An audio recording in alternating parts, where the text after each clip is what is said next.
تو اس لیے اللہ کو یاد کرے. مولانا روم نے ایک جگہ اور فرمایا, حضرت مولانا روم رحمۃ اللہ علیہ, یہ روحانی طبیب ہیں, ان امراض کا علاج انہی کے پاس ہے, اس لیے مجھے ان کی بات بار بار کرنی پڑتی ہے. یہی بتائیں گے کہ آپ کو آپ کے مرض کا علاج کیا ہے, ہمارے مرض کا علاج کیا ہے.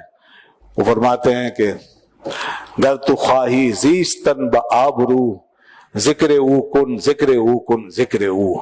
اگر تو چاہتا ہے کہ آبرو کے ساتھ سکون کے ساتھ زندگی گزارے تو اللہ کو یاد کر, اللہ کو یاد کر, اللہ کو یاد کر. ذکر او ہر گدارا سلطان کنت ذکر او بس زیور ایمان بود.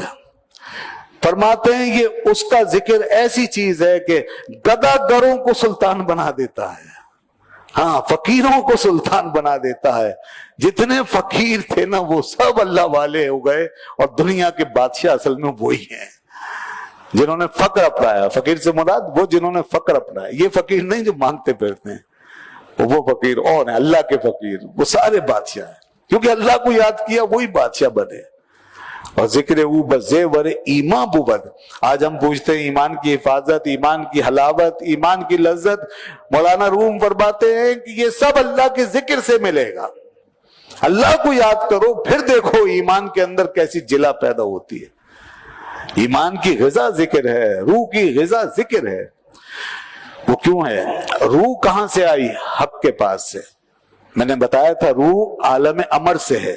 قل روح من امر ربی, روح عالم امر سے ہے, عالم خلق سے نہیں ہے, عالم امر سے ہے. اللہ نے اپنے امر سے اس کو پیدا کیا, تو چونکہ اس کا تعلق وہاں سے ہے, اللہ کے پاس سے, گویا کہ اس کا گھر وہاں ہے, اس کا گھر وہاں ہے, اس کا ماحول وہاں ہے. تو جب یہ یہاں آ گئی تو یہ بدیسی ہو گئی, پردیسی ہو گئی ہے, اپنے دیش سے جدا ہو گئی ہے, پردیس میں پڑی ہے. یہ جسم اس کا پردیس ہے, اس کا دیش نہیں ہے. لہذا اس جسم کے ساتھ اس روح کو جتنا بھی مطمئن کرو گے کبھی نہیں ہوگی. جسم کے ساتھ اچھا پہنا دیا, ہم نے سمجھا شاید روح بھی مطمئن ہوگی, نہیں ہوگی. بہت عالیشان گھر بنا کے آپ نے تیار کروا لیا, اس میں بس گئے جا کے, روح مطمئن نہیں ہوگی. بڑی اچھی گاڑی لے لی, اس میں بیٹھ گئے, جسم خوش ہوا, روح مطمئن نہیں ہوگی. بہت دولت اور مال جمع کیا, روح مطمئن نہیں ہوگی. یہ روح کا میٹر ہے ہی نہیں, یہ روح کی چیزیں ہے ہی نہیں. روح مطمئن نہیں ہوگی. ساری دنیا کی بادشاہت بھی مل جائے پھر بھی نہیں ہوگی, بخدا نہیں ہوگی. روح مطمئن ہوگی تو صرف اپنے دیش کی بات سے مطمئن ہوگی. وہ کہتی ہے میرا دیش مجھے ملاؤ, میں جہاں سے آئی ہوں وہاں کی بات سناؤ. اس سے پوچھا کہ تو کہاں سے آئی ہے؟ کہتی ہے میں اپنے خالق و مالک کے پاس سے آئی ہوں. قل روح من امر ربی, مجھے میرے مالک کی بات سناؤ. اور اسی لیے جب جانے کا وقت آتا ہے اس روح کا تو وہیں سے آواز آتی ہے, یا ایتھا النفس المطمئنہ ارجعی الی ربک راضیۃ مرضیہ.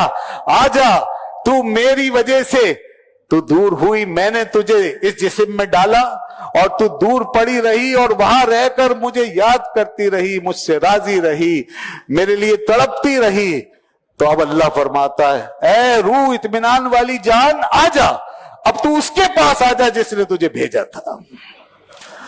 کیا صدا ہے, ارجعی الی ربک راضیۃ, لوٹا. لوٹ آنے کا مطلب تو جانتے ہیں آپ سب اچھی طرح, لوٹتا وہی ہے جو پہلے ہو کر پہلے کہیں سے آیا ہوتا ہے تو وہیں لوٹا جاتا ہے. اللہ فرماتا ہے لوٹ آپ تو میرے پاس. تو اس کو لوٹنا ہے. ہم کہاں اس کو غلط فیڈ کرا رہے ہیں, جو اس کی خوراک نہیں ہے وہ اس کو کھلائے جا رہے ہیں, جو اس کا دیش نہیں ہے اس میں اس کو بسائے جا رہے ہیں. تو یہ کنٹرڈکشن تو ہوگا, یہ ڈس سیٹسفیکشن تو ہوگا, یہ نفسیاتی بیماریاں تو آئیں گی. جب اتنا بڑا تضاد اور اتنا بڑا اختلاف اندر بسا ہوا ہوگا اور اتنا اندر جھگڑا چل رہا ہوگا تو کہاں سے سکون آئے گا؟ سکون کبھی نہیں آئے گا. اس لیے نہ دنیا سے, نہ دولت سے, نہ گھر آباد کرنے سے تسلی دل کو ہوتی ہے, خدا کو یاد کرنے سے. اسے یاد کرو, بس اسے یاد کرو, دل میں بساؤ. اور اس کو یاد کرنے کا مطلب دوستو آج صرف اگر اتنا ہی لے لینا تو آج کے دور میں یہ بھی غنیمت ہے, جتنا آپ نے بچپن میں اپنے بڑوں کو دیکھا بس اتنا بھی اگر کر لیں.